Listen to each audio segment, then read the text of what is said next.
I promised you guys a diesel video, but I didn't tell you what it entailed. Working on a 6-liter Powerstroke here. We're going to do one of the things I actually recommend to do to these trucks when you get them. Coolant filters!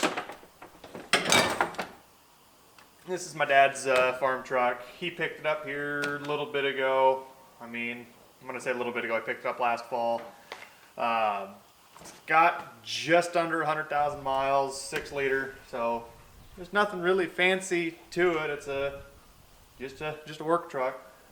Still stock head bolts, has all the emissions on it intact, and it'll stay that way. I am one of the weird guys that I don't particularly like tearing the EGR off these trucks. And I'm going to have some diesel guys say, no, EGR needs to come off of it. Yes and no. I've got my opinions on both arguments of that. But with the way the world's coming, hate to say it, the EGR is probably here to stay. So I am going to start draining the coolant so I can actually do another thing as well. It is the Blue Spring update. The 6 liters from the factory did not have enough fuel pressure, so they're known for scoring injector tips and whatnot. So Ford released a parts kit that actually bump the fuel pressure up. Some guys will do the BB mod. They'll stick a BB behind the spring, give it a little more pressure. I think that's chintzy. But then again, the supplied China part that I'm getting for this one is chintzy as well. Already gave you a hard time about it, Dad. I just figured I'd give you a little more. So let me start draining this and we'll get to it. So while the coolant is draining, I am actually going to pull the air filter. It gives me access to the charge air piping, so I can pull it, so I can get to the fuel filter base. And they're not fun to pull with the overflow tank on, so I'm just going to do it like this. Make my life a little easier. They are generally not a good time. Anyone that's got a 6-liter that's still got the factory air box, they know what I'm talking about. Like, I'm fairly certain some of you guys can see how much of a pain this could be.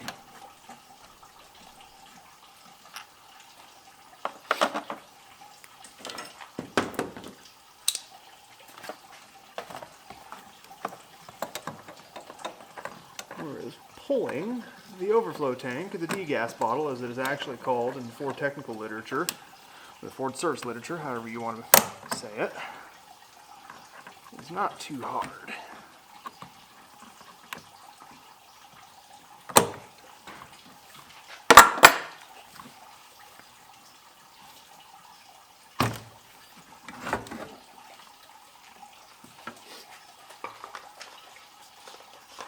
Just like that, it's out.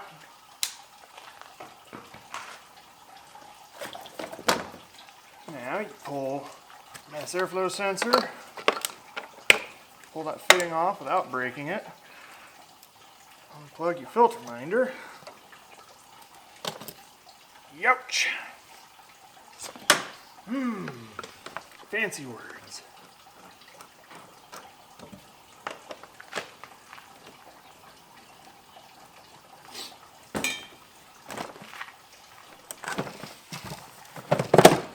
Just like that, your air filter's out. It actually looks like it's been replaced fairly recently. Maybe even just before he bought it here last fall, so that is not a big concern. So now, I will pull this charge air pipe out.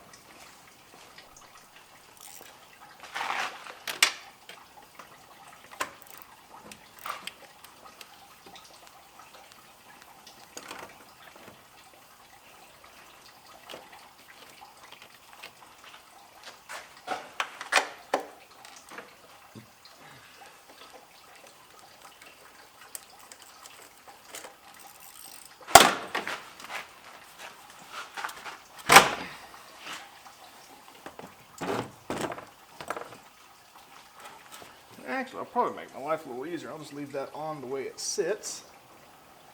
And I'll just weasel down to this blue spring. And actually, someone's been in here a ways before. Let me give you a little tidbit of what I'm seeing. So what I am looking to do, this is the secondary fuel filter base in the 6 liter. This little area here houses the pressure spring for the fuel pressure. And it actually sits down there, and there's a little thimble looking thing with the rubber O-ring on it that you get fuel pressure pushing this way, and this is the return line. But what makes me believe is other people have been in here. You see those zip ties? Those are actually to keep these from falling all the way down and having to snake them out. No one likes doing that after they fall down. They're just generally unpleasant. I hate my life. It's just not fun. But if you put those on, they'll only go from here to here. Not very far. So that tells me someone's been in here before. Whether or not this has already got the blue spring kit or not, I can't tell you.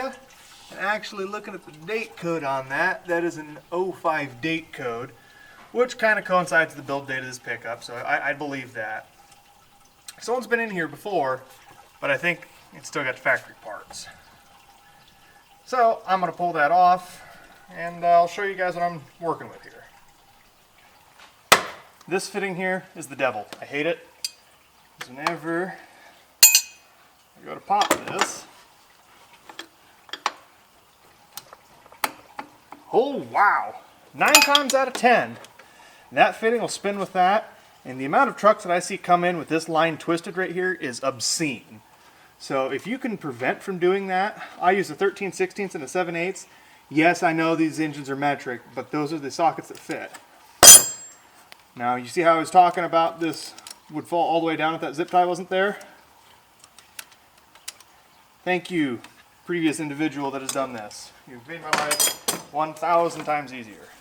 Not that I wouldn't have went over to the zip tie pile and grabbed a zip tie and put it on, but I don't have to. Because of you, you kind soul.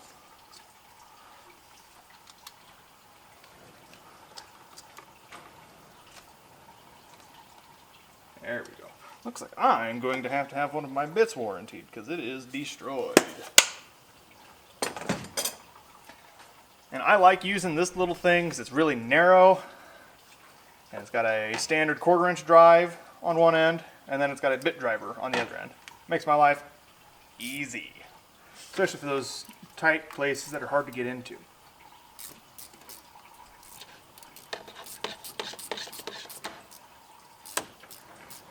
And some of you be like, well, don't you need to drain the fuel out of that first? Yes and no. There's not going to be enough fuel in there to really worry about draining out. A little bit will run out when I go to do this, but there's an air bleed up here that also goes to return. It's not a terrible big concern if I get a little air in there or what have you. It's just quick and painless.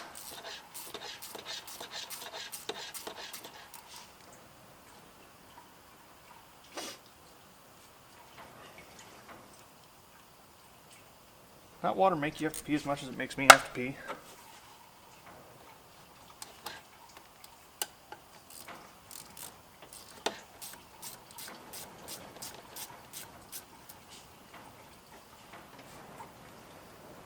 Oh, come on now.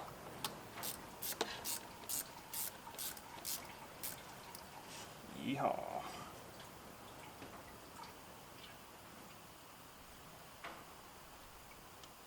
I know there's going to be some guy in the comment section that says 7.3s are 1,000 times better. You should have bought one of those for a farm truck. Farm truck, yeah, but I also know how to make a 6.0 reliable. Oh no. That's not good.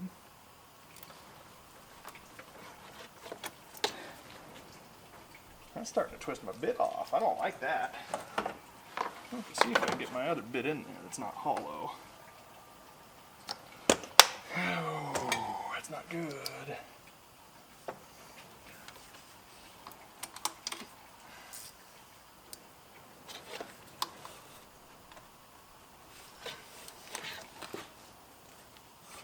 Yep, son of a gun.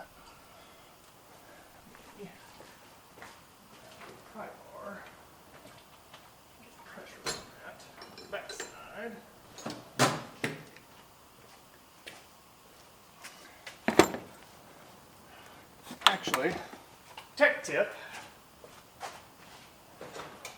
if you take a punch and a chisel or what have you, and you set it on square on the head as possible that you can, you smack it a few times, it'll typically break the set that bolt gets, so you get some shock in that. Any corrosion over time, that'll typically break free.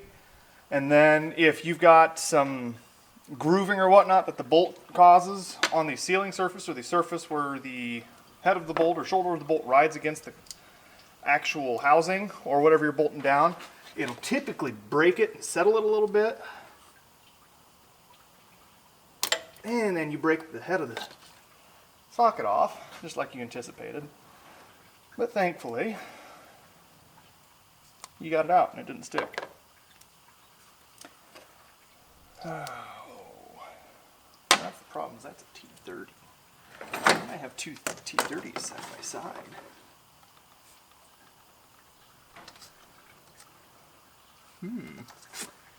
That is peculiar. I'm going to do some digging around in the shop here and see if Dad's got any bit driver sets. So thankfully Dad had a spare T27 Torx bit laying around. But sadly, it's going to fight me on the way. So I'm going to assist myself by seating this one back in to hold the spring tension. I am thinking this has been off before because were not all the same torque, or torqued down the same, so they all were a little different. Kind of concerning. So I'm really hoping this one doesn't break.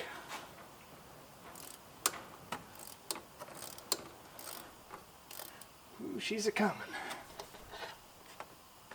That she's a coming.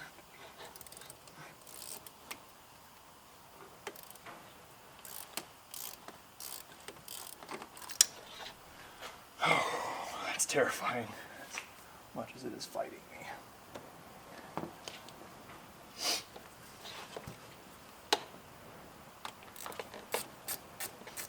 I may have just been the hose in the way.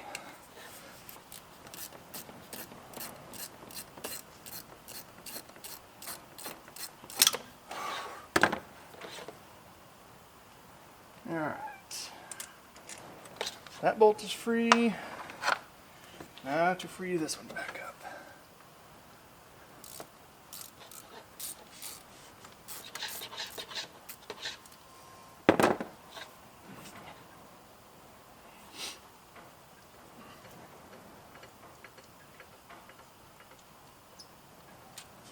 Let's see if I can get this out without dropping the spring.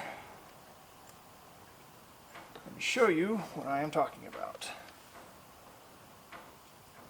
Yeah, she's going to drip a little diesel, but we'll clean that up here after the mess. So right here is the little thimble device I was talking about. And like I said, it's got that little O-ring on the back side of it. And then here is the standard spring. Notice it is silver. That is the incorrect spring for the truck. Let me grab the blue spring.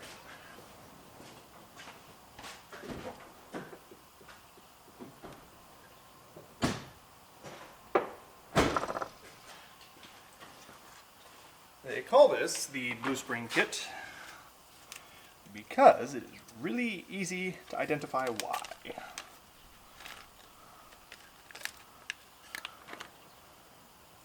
See that? Spring's blue. It's like rocket science. And if you actually look at it, the blue spring is a little longer. I've got them mated side to side. Blue spring's a little longer. It's got a little heavier coils. So it's going to make and maintain a little more pressure.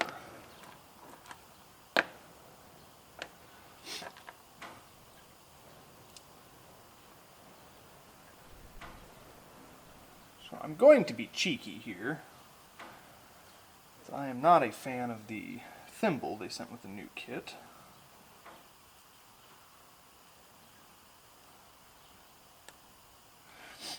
Maybe. That is the same design. Yeah, I'll use a new kid's thimble. I'm just going to put them in like that and set it right there. And then the kit that I have here is a Chinese knockoff, so I'm not exactly happy with the housing. So I'm just going to reuse the factory Ford one. You can buy these Blue Spring kits directly from Ford. It is a 3C, what's the part number? Give me a second here. I'll get the part number for you after I get these bolts started back in.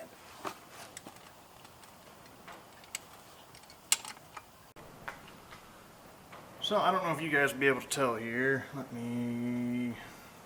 Nah, you probably won't be able to tell.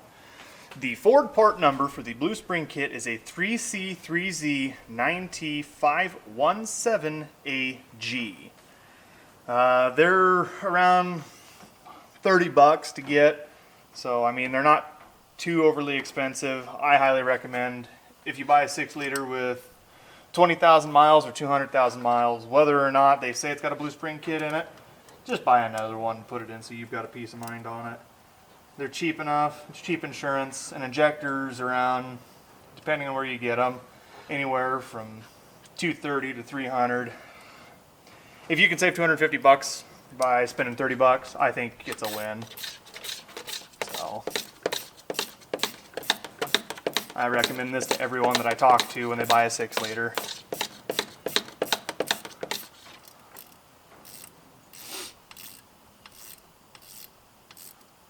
And tight. Tight.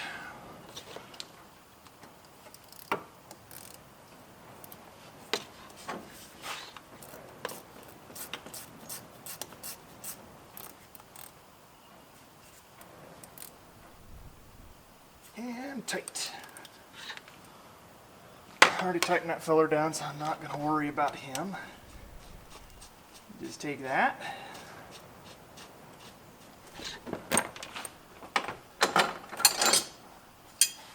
Take your wrench. And you snug it down. You don't need to cinch it down, you snug it. There is an O-ring seal there. If you get too carried away with it, you run the risk of cracking this, warping this, or getting that so tight that the next guy that does this is going to hate you. Don't do that. I don't like it when people do that. That is the next guy speaking. And those are the 3 big reasons you really don't get too carried away with it. There's probably a torque spec out there for it, but I'm not going to look it up. You guys aren't going to look it up. You'll be like, huh, random guy on the internet told me to do this. Okay. So now I just button this all back up, and we can cycle the key on and check for leaks. And actually, right now, it'll throw a mass airflow code and an intake air temp code, but I can cycle the key on.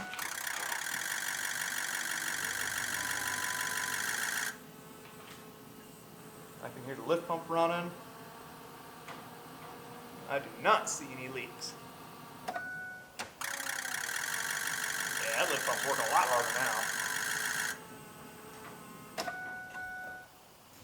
So, go ahead and charge air cooler line on.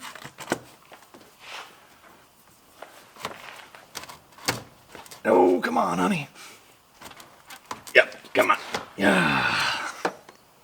You know, I'll cut back to when I got it put on, because those are tight and they're not fun to put on. So now that I've got the plastic piece of... So now that I've got the nice charge air tube back in place, we will torque it back into the 12 Newton meters that it is calling for. Alright, that's... Yep, it clicked. Definitely clicked. We'll go down here and do the same thing with the one down here. Just beautiful.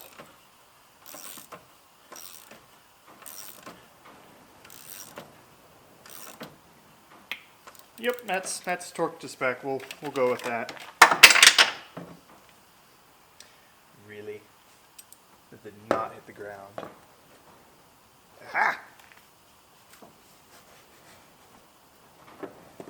Gotcha. Winner. Stay. So in a theoretical statement, I can take my air filter and just shove her back home. Never have to worry about it again, except for maintenance.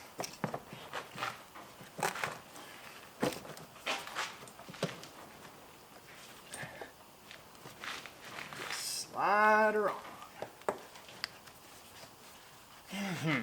Did that slide on all the way? It did slide on all the way.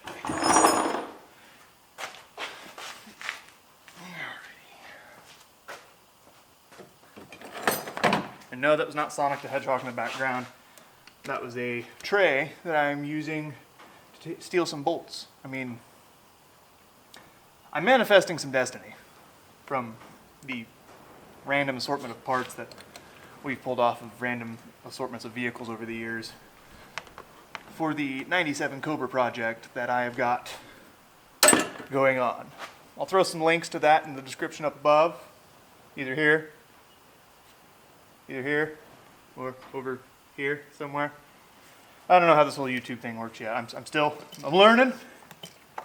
I don't know how well I'm learning. I haven't seen anyone yelling at me, except for that one video where I may or may not have forgotten to show a clip of the vehicle running. Oops. Sorry. It's a Chevy. We all know they run. Well, I don't know, but they do run. Alright. With the fuel filter base put together, charge air tube back in, air filter base back in, I can put the degas bottle back in.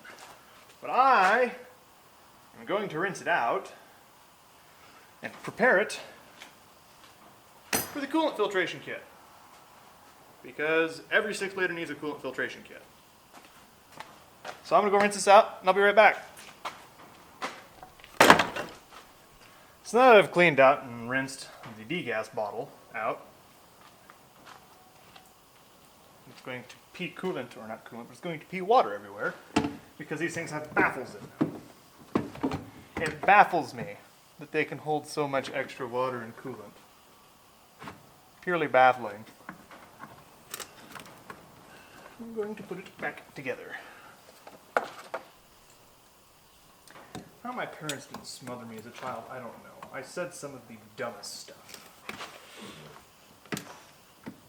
Yeah. So that clip is back on.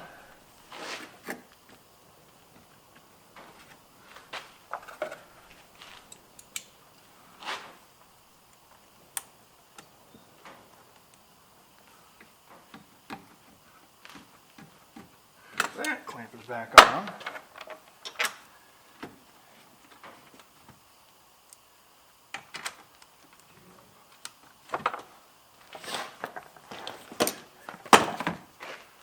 And just like that,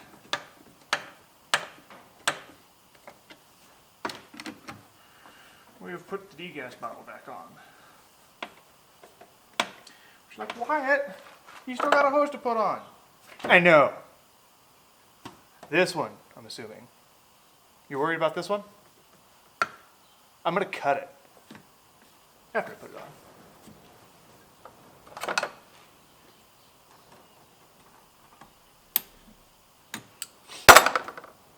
Alright.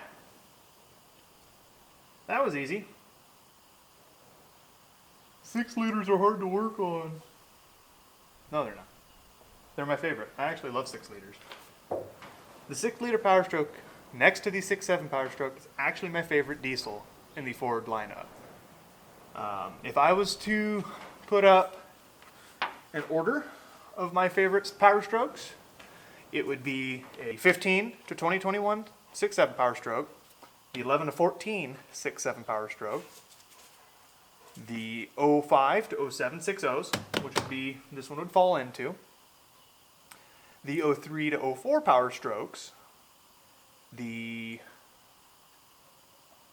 99 to 03 and a quarter 7.3s, the IDIs, 6.9 and 7.3, the 94.25 to 97 Powerstroke,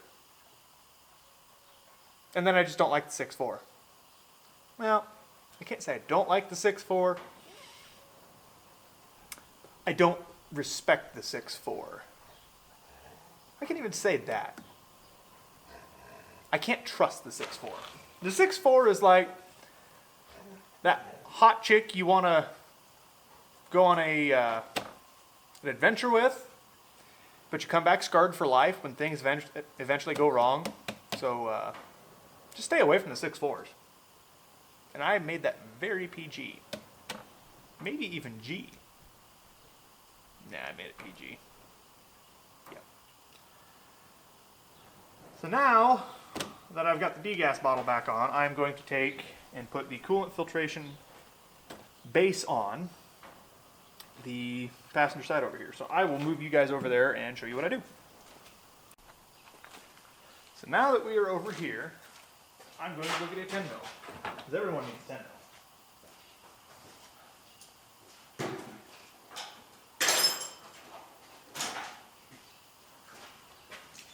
Hi, I've returned with the 10 mil. So to put these on, you pull this off, and you pull this bolt out for the charge air cooler.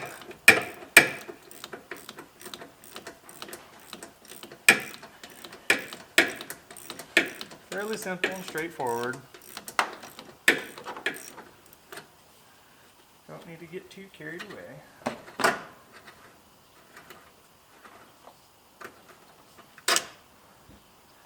You just take this, you see this little groove here?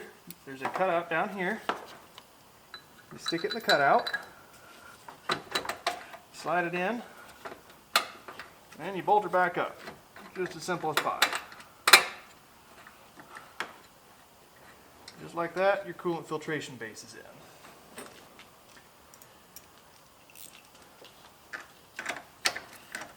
Now, you take your lines and hook your lines up. But if you're anything like me, you realize that these lines were put on backwards. Probably from one of the times I came over and said I was going to do this. I think this is time number 5. I finally said I was going to put the 6 liter together for Dad. I know, if you had a son that actually did what he said he was going to do. Things get done a heck of a lot sooner. Yeah, I totally need to reverse these lines.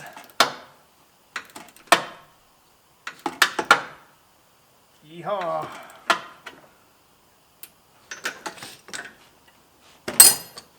I'm going to shut you guys off, switch these lines around, because the small T will not go in the big hose, and the big T will not go in the small hose.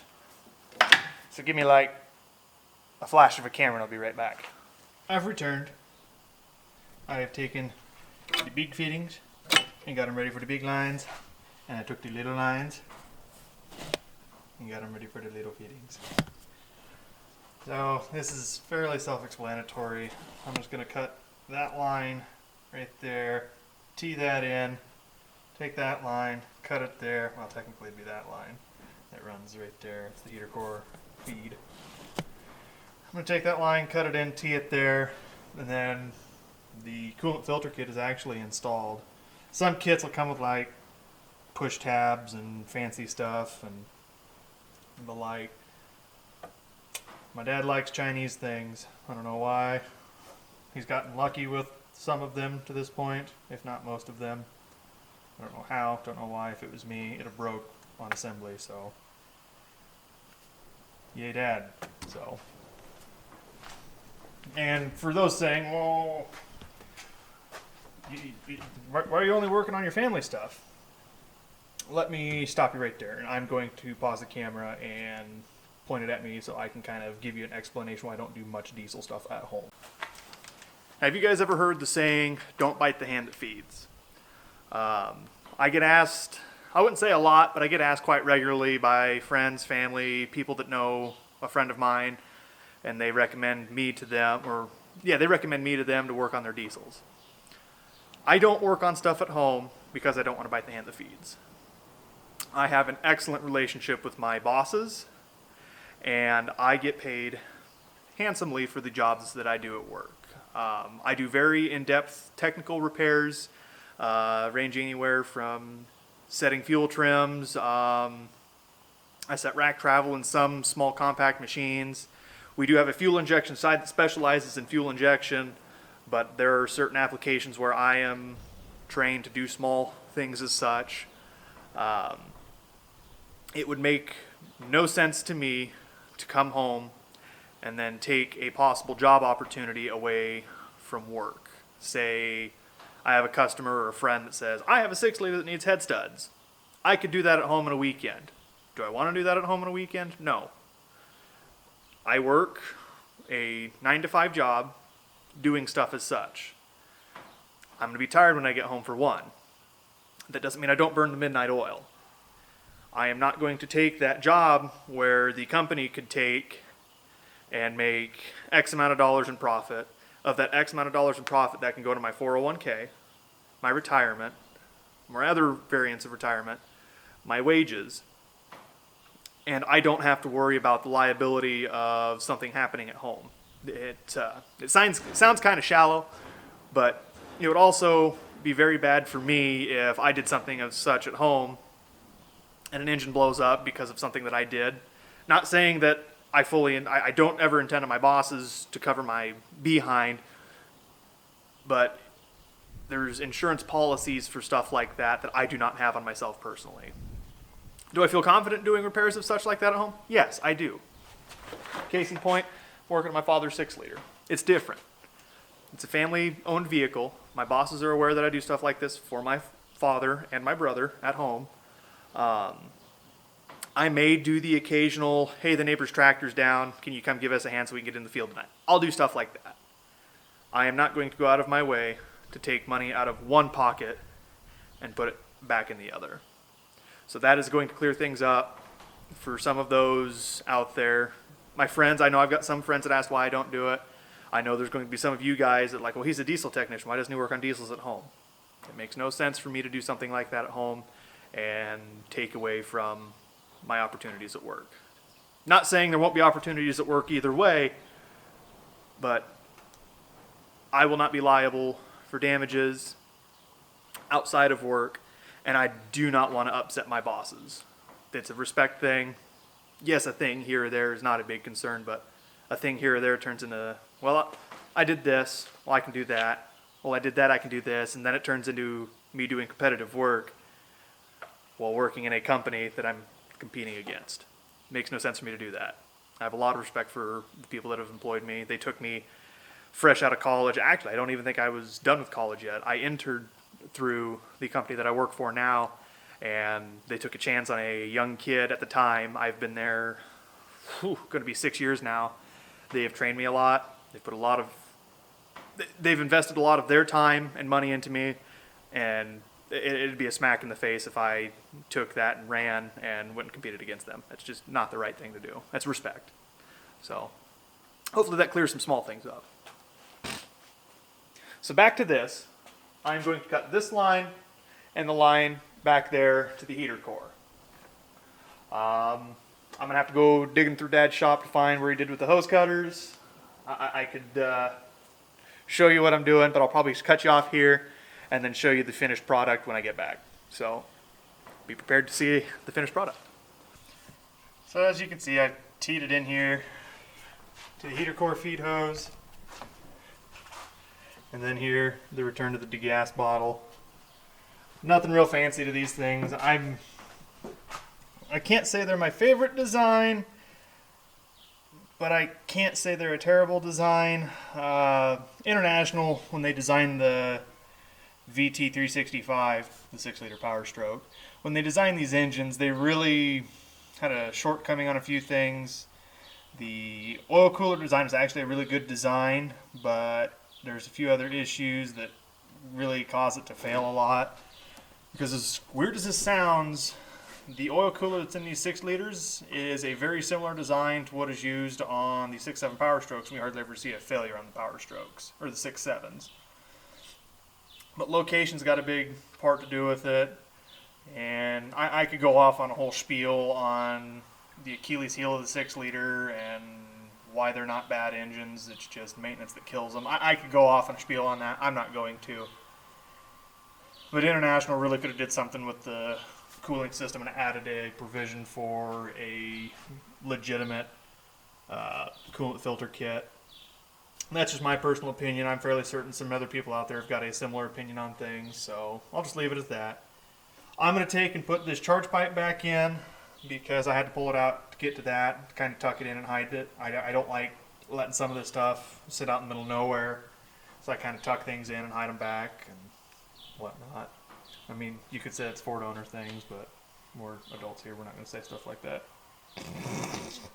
Yeah, we're not. We're going to say it. But, yeah, I'm going to put the charge air cooler back on, and then I'm going to drain the block. Yay! I don't know if you guys can see it. That little block plug right there, just underneath the frost plug. Yeah, I got to pull that thing.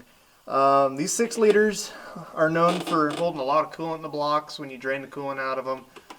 I tried pulling these. There's one on the passenger side as well behind the starter. I don't particularly worry about those too terrible much.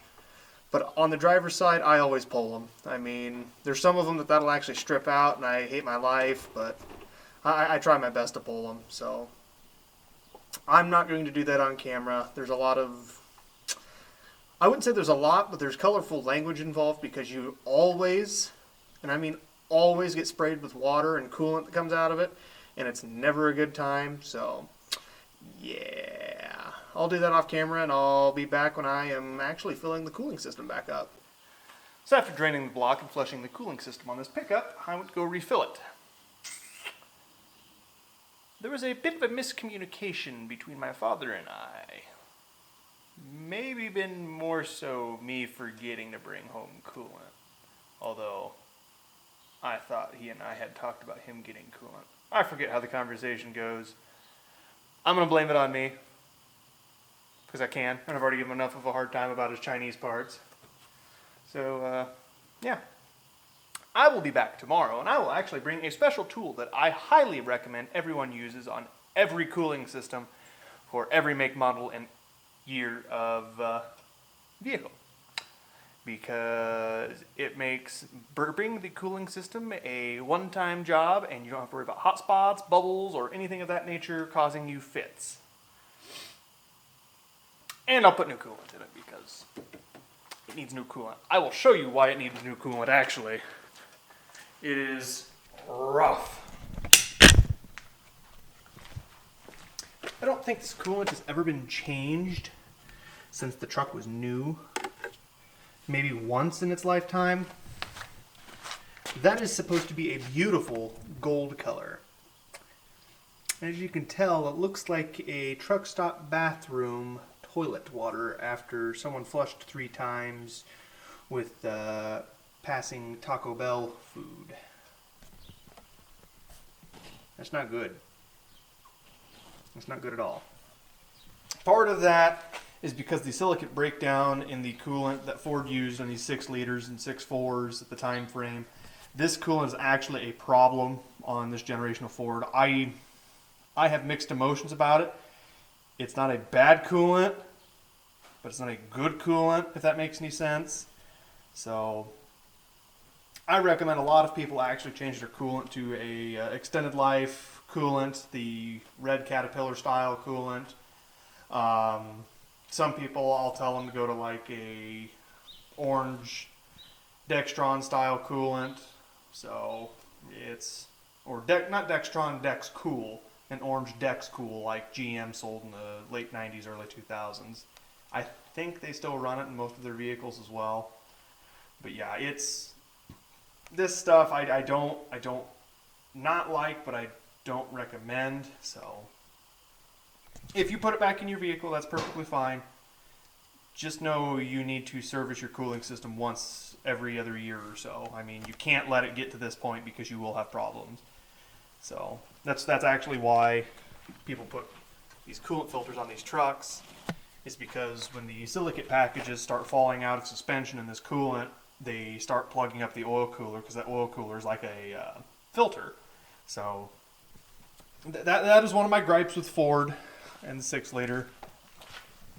And actually, I could get extreme and say that coolant is actually the cause of these trucks blowing head gaskets.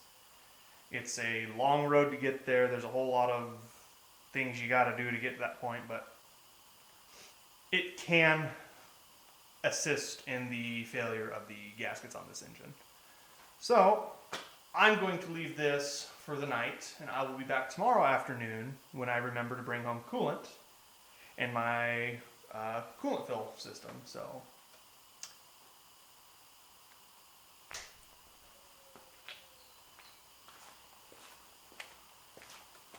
I have returned with coolant.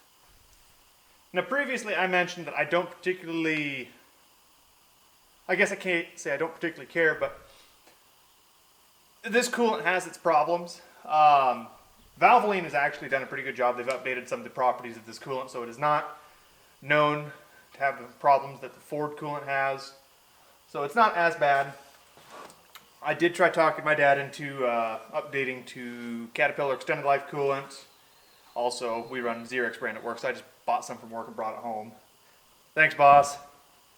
But at this point, I'm going to vacuum fill the cooling system, because that is actually a thing that everyone suggests in these 6-liters, and then we'll go from there.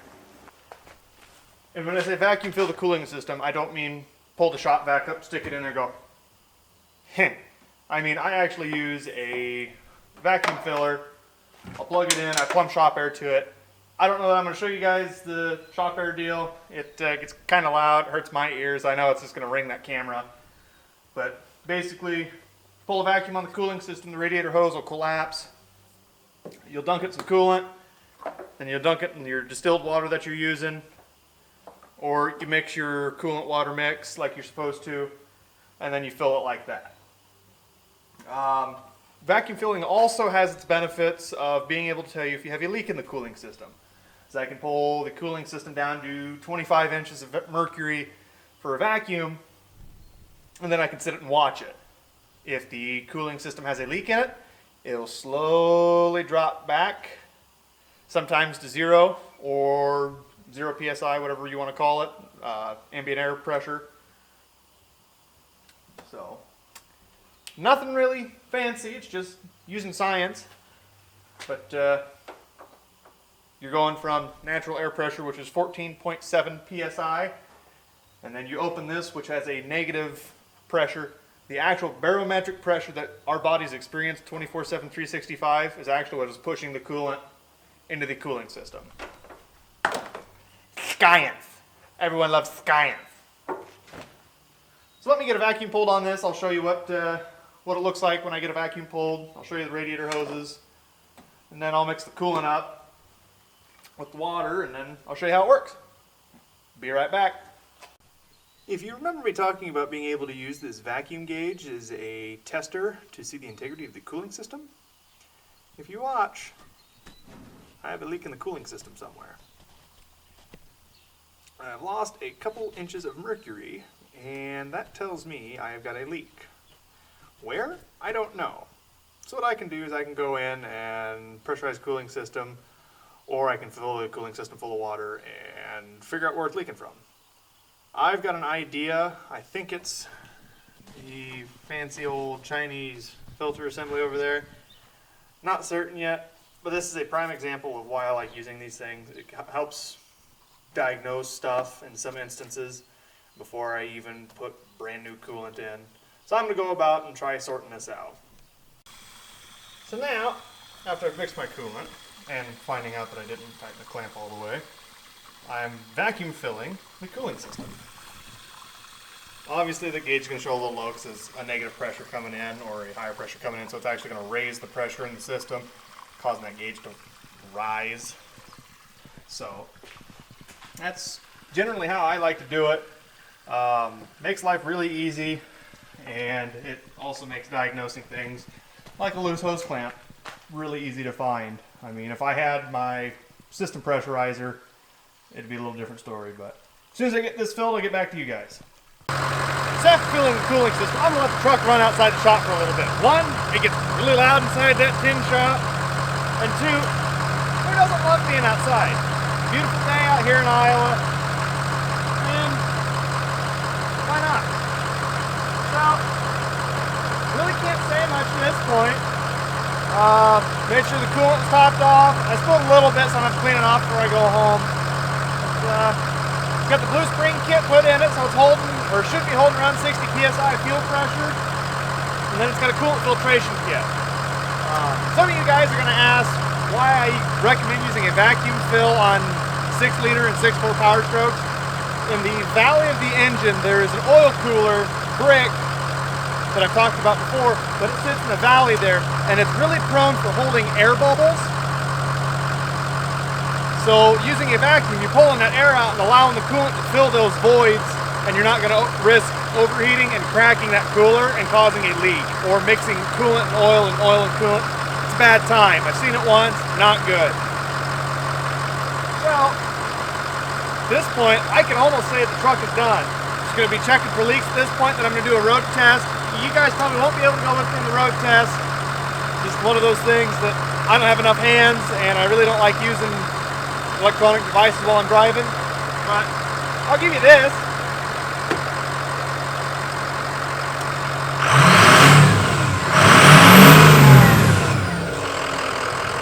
Nice. While I've got you guys here, I'm going to show you something I highly recommend every 6.4 Powerstroke should have in it. You should have a scanner in it so you can monitor your coolant temps and your oil temps. And then, if you can, I would recommend putting an EGT probe in it if you've got any tunes done. Obviously, you're going to want to keep an eye on your battery voltage. Dad's got it set up for vehicle speed. Sometimes I recommend setting it up for where you can watch your FICM voltage. Not a big deal. You'll notice if you have a problem. Typically, your truck will start running rough and you'll lose power, or it won't start. Yeah, at this point, everything's looking pretty healthy. As long as you can maintain a good battery voltage and those two typically stay within 10 degrees of one another, your 6 liter is going to live a long, happy life. So yeah, there's really nothing to them. I mean, the biggest thing that kills a 6 liter is maintenance, and a lot of people don't do it, and that's the one thing that this truck, I wouldn't say was neglected, but the cooling systems on these trucks really need a lot of maintenance. You have to change the coolant in them, and you have to make sure the coolant stays clean. Or else you run into issues of rupturing the EGR coolers and dumping coolant out the exhaust. And then bad things happen. And then they can affect the head gaskets, because these have an EGR cooler, which is exhaust gas recirculation. But those can also run steam from a cracked EGR cooler into the intake, and that steam actually goes in the combustion chamber, and steam expands at a much faster rate than regular air or combustion gases. So you raise cylinder pressures extremely high, and that's typically what stretches your head bolts and blows your head gaskets. I mean, obviously you're going to have tuning issues that can aid in that fault, but those are the things in a maintenance schedule that will kill a 6 liter. So, at this point, truck's done. I'm going to go do my test drive, and I'll kind of give you the end-all be-all on the thing when I'm done with it. I suppose just because.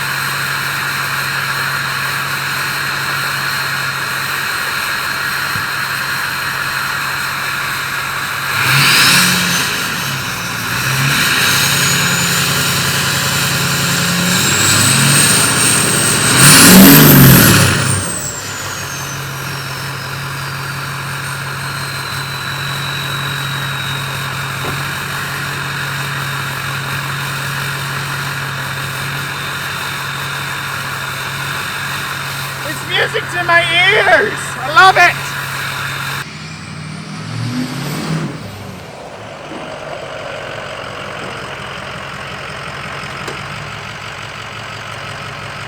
I think we're good. Check the coolant, make sure it's good, and we'll go from there.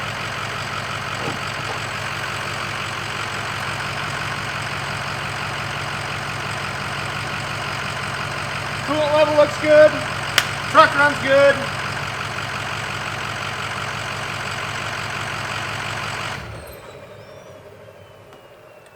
I think I'd like to say I know what I'm doing.